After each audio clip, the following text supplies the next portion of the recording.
Well, to debate this, I'm now joined by the founder and CEO of mentoring organisation Mentivity, Sace Holmes-Lewis, and a lawyer and legal editor of Spiked Online, Luke Gittos. Thank you both very much indeed for joining us. Sace, is this really a workable idea, bearing in mind it's basically an invasion of privacy, isn't it?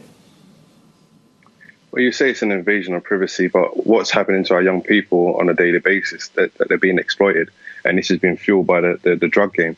And I think that we need to focus on this as well. I think Sean Bailey's late to the party, as he always is. And obviously he's trying to do this to make up, obviously, lost ground in the polls. But I think we need to really focus on this as a holistic issue. If we then stop the demand, then we can stop the supply. And that's what the problem is. And we're criminalizing young black boys and young white boys and anyone that's involved in the county lines. But we're not going to the source of people actually buying the drugs. And we need to do that. And actually, the Met Police have to do more. And rather than focus on stop and search in certain areas, why not go to Kensington? Why not go to more affluent areas and private schools? Because this is where this cocaine has been purchased. Quite see, there's a disconnect here because basically there is a problem, isn't there? That the middle class, the wealthy, can afford these drugs and they are actually fueling the demand. Definitely. And I agree with you. I fully agree with you, Bill. Sorry, just to interject. I fully agree with you. And I agree with some of the things that you said, Luke, because in terms of obviously role modeling, this is why Mentivity was set up. It's to provide mentoring support, inform education through conversation-based learning, and also progressive pathways into employment. We just launched a massive program with Goldman Sachs. So we're trying to do that in terms of trying to navigate young people away from that. But we've got to understand that some young people don't have the choice.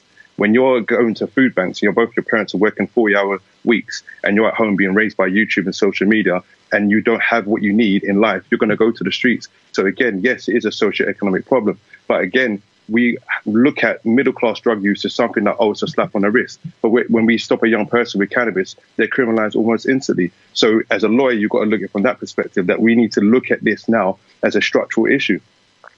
Sace, I'm sure there's a lot you want to respond to there, and I'm going to give you the chance to do that right now. But I do want to get back to focus on Sean Bailey's proposal, Sace, which I want to concentrate on that a little bit more. But I know that you've got, I'm sure, a few things to say about what Luke's just said. Yeah, I mean, Luke, I agree with you, and I do agree with you on so many different things, but it does come down to the reasons why young people are becoming involved in these situations. It goes back to the austerity, the cuts in education, also, obviously, young people with higher rates of exclusion, but then also a lack of opportunity. And I agree with you, and that's why Mentivity and organisations like United Border, Amani Simpson, Aviard Inspires are doing the local work, and we're not able to get the funding to do the work. However, going back to Sean Bailey, again, he's come up with an idea and he's not giving it much thought. And he's obviously put something out there which is interesting and can have a part to play. Are you being a bit cynical? He's just chasing votes here, because the actual idea is really basically going to punish employers for something they are simply not responsible for. And to have some sort of league table, obviously the information will be anonymous about individuals, but have a league table concerning